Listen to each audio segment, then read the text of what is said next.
আমি বলছি না যে পাকিস্তানের বিপক্ষে তৃতীয় ওয়ানডে ম্যাচে বাংলাদেশ আগে ব্যাটিং করলে ৩০০ রান করে ফেলবে যদি একাদশে এই পরিবর্তনটা করা হয়, কিংবা পরে ব্যাটিং করে যদি আমরা ৩৫০ টার্গেট পাই দ্বিতীয় ওয়ানডের মতো, তাহলে আমরা সেই রান তাড়া করে জিতে যাব, সেটা আমি বলছি না। কিন্তু এই পরিবর্তনটা হওয়া উচিত। ইন অল ফেয়ারনেস, সৌম্য সরকার একাদশের জায়গাটা ডিজার্ভ করেন, একাদশে ফেরাটা তিনি ডিজার্ভ করেন। সৌম্য ফেল করতে পারেন, এই ম্যাচে তিনি প্রথম বলে আউট হয়ে যেতে পারেন, কিন্তু আপনি ম্যাচের আগের সমস্ত কিছু যখন বিবেচনায় নেবেন তখন একাদশে ঢোকার দাবিদার সৌম্য সরকার প্রবলভাবে। একাদশটা কিভাবে নির্বাচন হয়, বা ধরেন স্কোয়াড নির্বাচনটা কিভাবে হয়, সিলেকশন প্যানেল করেন, কোচ ক্যাপ্টেনের ভূমিকা সেই জায়গাটাতে একাদশ নির্বাচনে অনেক বেশি করে থাকে। সেইখানটাতে পারফরমেন্সের যেমন গুরুত্ব রয়েছে, টিমের ড্রেসিং রুমে আরেকটা ব্যাপারকে খুব গুরুত্ব সহকারে দেখা হয়, ফেয়ারনেস। সবার প্রতি সমান ফেয়ারনেস দেখাচ্ছে কিনা team management, selection panel, coach, captain. Soumya Sarkar যেইভাবে একাদশ থেকে বাদ পড়েছেন সেইটা আমার কাছে খুব ফেয়ার হয়েছে বলে মনে হয় না। আবার যেই ক্রাইটেরিয়ায় তিনি বাদ পড়েছেন সেম ক্রাইটেরিয়া যদি অ্যাপ্লিকেবল হয়, তাহলে তৃতীয় ওয়ানডে ম্যাচে সৌম্য সরকার একাদশে কেন ফিরবেন না? আমি আলোচনাটা করি, তাহলে ব্যাপারটা বুঝতে পারবেন। আমি জানি না বাংলাদেশের ক্রিকেট ইতিহাসে কখনো এমন ঘটনা ঘটেছে কিনা যে আগের সিরিজের সর্বোচ্চ রান যিনি করেছেন তিনি পরের সিরিজের প্রথম দুইটা ম্যাচে একাদশ থেকে ড্রপড হয়েছেন। আমি জানি না আমাদের ওয়ানডে হিস্ট্রিতেই কখনো এই ঘটনা ঘটেছে কিনা, সর্বশেষ দুইটা ওয়ানডে ম্যাচে যিনি দলের টপ স্কোরার ছিলেন তিনি নেক্সট সিরিজের পরের দুইটা ওয়ানডে ম্যাচে একাদশেই নেই। সৌম্য সরকারের ক্ষেত্রে সেই ঘটনাটা ঘটেছে।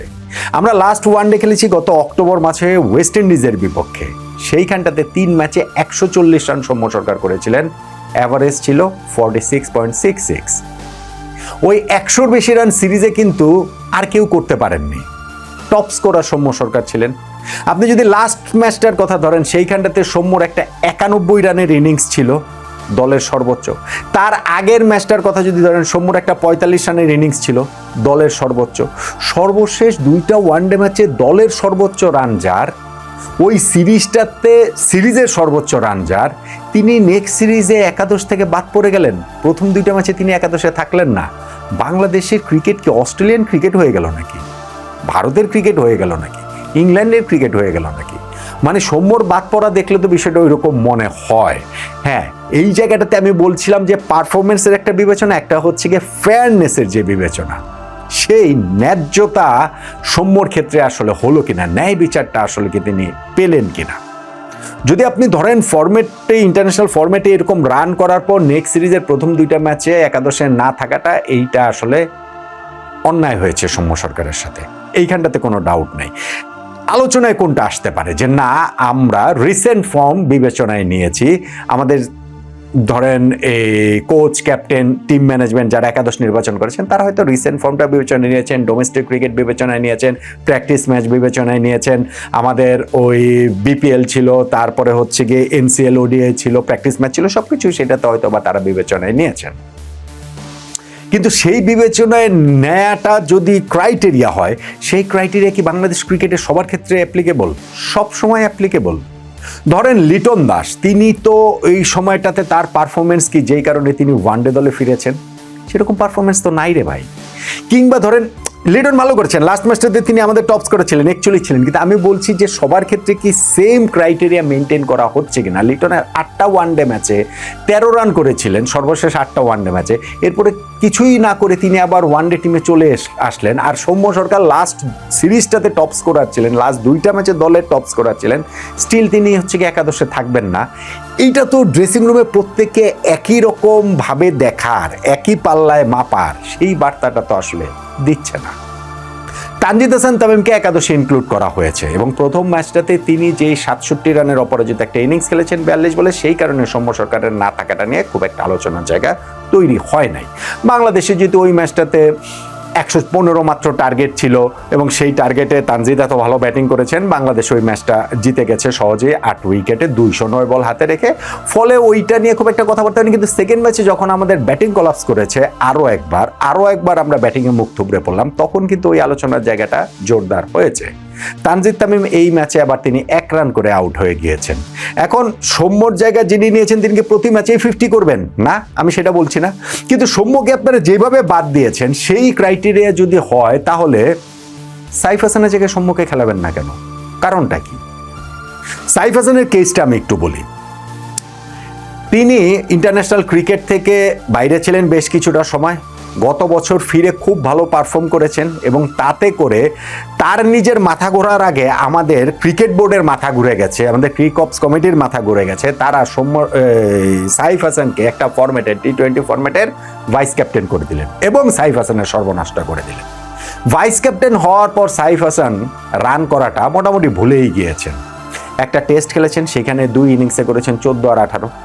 3টা T20 খেলেছেন, সেইখানটাতে করেছেন 6 রান, 19 রান, 22 রান। এবং এই সিরিজে যে 2টা ওয়ানডে ম্যাচ খেলেন সেখানে করলেন 4 রান আর 12 রান। কোনো ফরম্যাটেই রান পাচ্ছেন না। ডোমেস্টিকে বিপিএলটা যে খেলেছেন সেই বিপিএল এর প্রথম 8 ম্যাচ মিলিয়ে মাত্র 60 রান করেছিলেন তিনি। 8 ম্যাচে 60 রানস করেছিলেন অনলি। লাস্ট ম্যাচটাতে তিনি একটা 50 করে, সেটা ঠিক আছে, সেটা আর কতটা আর কাভার দিতে পারবেন। এবং এই সিরিজের 2টা ম্যাচেও তিনি আসলে ব্যর্থ হয়েছেন। তাহলে তাকে কি জন্য কন্টিনিউ করবে? হ্যাঁ, সৌম্য সরকারও যে ডোমেস্টিক ফর্ম তার খুব ভালো ছিল তা না, বিপিএলও তিনি ওই 6টা ইনিংস খেলেছেন, সেখানটাতে তার একটা মাত্র 50 ছিল। কিন্তু ইন্টারন্যাশনাল ক্রিকেটের হিসাবটা যদি আপনি ধরেন, আপনি যদি সাইফের ক্ষেত্রে ধরতে পারেন যে না, সাইফ লাস্ট ওয়ানডে ম্যাচে 80 রান করেছে, ফলে তাকে আমরা তো একাদশে রাখবো, তাহলে তো ভাই লাস্ট ওই ওয়ানডে ম্যাচে যেই ম্যাচে সাইফ 80 করেছে সেই ম্যাচে 91 সৌম্য করেছে, তার আগের ম্যাচে 45 সৌম্য করেছে, ওই সিরিজের টপ স্কোরার সৌম্য ছিল। তাহলে সৌম্য সরকারকে এখানটাতে রাখা হবে না কেন? Saif Hasan is struggling. তাকে আসলে ওই ভাইস ক্যাপ্টেন্সি দেওয়ার পর থেকেই মনে হচ্ছিল যে ব্যাটিংটা, মানে ভাইস ক্যাপ্টেন্সি কি আর আলাদা কোনো প্রেশার রয়েছে কিনা তা নেই, কিন্তু তিনি তার যে রিভাইভালটা হয়েছিল ইন্টারন্যাশনাল ক্রিকেটে সেইটা এখন আবার অনেক দূরবর্তী মনে হচ্ছে এবং মনে হচ্ছে যে তিনি প্রতিনিয়তই হচ্ছে গিয়ে ক্রিজে গিয়ে নিজের সঙ্গেই যুদ্ধ করছেন, প্রতিপক্ষের সঙ্গে যুদ্ধে তিনি পেরে উঠছেন না। এবং সেই জায়গাটাতে আমার কাছে মনে হয় আপনি যদি ফেয়ারনেসের কথা বলেন সেই ক্ষেত্রে সাইফের জায়গায় সৌম্য লাস্ট ম্যাচে একাদশের জায়গা পাওয়াটা ডিজার্ভ করেন। ভাই, ক্রিকেট খেলা বা পারফর্মিং আর্ট যে কোনো খেলাধুলা এইরকম জিনিসপত্র আসলে খুবই রিস্কি। ধরেন এমন হতে পারে যে সাইফ হাসানকে একাদশে রেখে দেওয়া হলো, সাইফকে যদি একাদশে খেলায়, আমার কাছে এখন মনে হচ্ছে যে সাইফের জায়গায় সৌম্যকে খেলানো উচিত, কিন্তু সাইফকে যদি একাদশে খেলায় আমি অবশ্যই চাইবো সাইফ যেন ওই ম্যাচে খুব ভালো পারফর্ম করেন। সেটা আমি চাইবো না? আরে আশ্চর্য, সেটা তো চাইবই, কিন্তু আপনার ফেয়ার কিনা ম্যাচের আগের হিসাবে সেই আলোচনাটা করছি। সাইফ খেললে ওই ম্যাচে খুব ভালো পারফর্ম তিনি করতে পারেন, তখন আবার হয়তো মনে হতে পারে যে না ঠিক আছে, সৌম্যকে বাদ দেওয়া হয়েছে, তিনি একাদশে বেড়েছেন, সেটা ভালো হয়েছে। আবার ধরেন সৌম্যকে খেলানো হলো কিন্তু সৌম্য ফেল করলেন, তখন মনে হতে পারে যে না, সৌম্য তো আসলে এসেই বা কি করেছেন, তার চেয়ে তিনি বাইরে থাকতেন সেটাই ভালো ছিল। সাইফ তাও কিছু করলেও করতে পারতেন, বা তানজিদ তামিমকে যদি বাদ দেন, আমি যদি সেই হিসাবে বলি যে তিনি কিছু করলেও করতে পারতেন। কিন্তু হিসাবটা যখন ফেয়ারনেসের, পারফরমেন্স তো আমি বলছিলাম, কিন্তু ফেয়ারনেস, ন্যায্যতা, ন্যায়, সেইখানটাতে আমার কাছে মনে হয় যে সৌম্য সরকার একাদশের জায়গাটা ডিজার্ভ করেন। প্রথমত তাকে যেভাবে একাদশ থেকে ছুঁড়ে ফেলা হয়েছে সেইটা তিনি ডিজার্ভ করেন না, আর যেই ক্রাইটেরিয়ায় তাকে ছুঁড়ে ফেলা হলো এখন অন্যদের ব্যর্থতার কারণে সেই সেম ক্রাইটেরিয়াতে সৌম্য সরকারকে একাদশে কেন নেওয়া হবে না? পাকিস্তানের বিপক্ষে এই ম্যাচটা বাংলাদেশের জন্য গুরুত্বপূর্ণ, ভীষণ রকমের গুরুত্বপূর্ণ। এবং আগের ম্যাচটাতেও আমরা দেখেছি যে ফার্স্ট খেলাটাতে আমরা এত দাপটের সঙ্গে জিতলাম, কিন্তু সেকেন্ড ম্যাচটাতে আমরা একেবারে এই অসহায়ভাবেই পাকিস্তানের কাছে চেয়ে মোটামুটি হেরে গেলাম। বৃষ্টির দায় দিয়ে ভাই কোনো লাভ নাই, বৃষ্টি না হলেও ওই ম্যাচটা আমরা হারতাম। আমাদের ওই 32 ওভারে 243 রান আমরা করতে পারবো না সেটা বলছেন, 50 ওভারেও ভাই 275 করতে পারতাম না। যেই ব্যাটিংটা আমরা করেছি, যেই অ্যাপ্রোচ আমাদের, যেই অ্যাপ্লিকেশন আমাদের, তাতে করে বাংলাদেশের পক্ষে সেইটা আসলে সম্ভব ছিল না। এখন সৌম্য সরকার একাদশে ঢুকলেই, ওপেনিং স্লটে একটা চেঞ্জ হলেই কি বাংলাদেশ টিম চেঞ্জ হয়ে যাবে? না, অবশ্যই না। কিন্তু মাঠে নামার আগে বাংলাদেশের সেই জয়ের, রান করার পসিবিলিটির জায়গাটা বাড়বে, ন্যায্যতার জায়গাটা প্রতিষ্ঠিত হবে যে না ঠিক আছে, প্রত্যেককেই একই ক্রাইটেরিয়া সবার ক্ষেত্রেই প্রযোজ্য, প্রত্যেককেই ড্রেসিং রুমে একই রকমভাবে দেখা হয়। সেই হিসাবে হচ্ছে গিয়ে সৌম্য সরকার এই লাস্ট ম্যাচে একাদশে জায়গাটা ডিজার্ভ করেন বলে আমার কাছে মনে হয়। আমি আবারও বলছি, সৌম্য একাদশে এসে ফেল করতে পারেন, কিংবা সাইফ অথবা তানজিদ তামিম তারা একাদশে থেকে গিয়ে খুব ভালো করতে পারেন, কিন্তু ম্যাচের আগের যেই হিসাব, সিরিজের আগের যে হিসাব ছিল সেই হিসাবে সৌম্য সরকার একাদশ থেকে বাদ পড়াটা ডিজার্ভ করেন না। এবং ম্যাচের আগে, এখন থার্ড ওয়ানডের আগে যে হিসাব, তাতে করে ওই দুজন তিনজনের কোনো একজনের জায়গায়, বেশি করে সাইফ হাসানের জায়গায় আমার কাছে মনে হয় যে সৌম্য সরকারের একাদশে থাকাটা, একাদশের ঢোকাটা তিনি আসলে ডিজার্ভ করেন।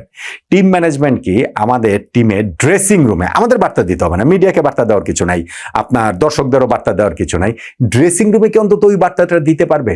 ফেয়ারনেসের বার্তা, যে না, টিমের সবাইকে সমানভাবেই দেখা হয়, এবং সেই বার্তা যদি দিতে চায় তাহলে আমি মনে করি যে লাস্ট ম্যাচের একাদশে সৌম্য সরকারকে ইনক্লুড করা উচিত, ইনক্লুড করাটা প্রয়োজন, ইনক্লুড করাটা জরুরি।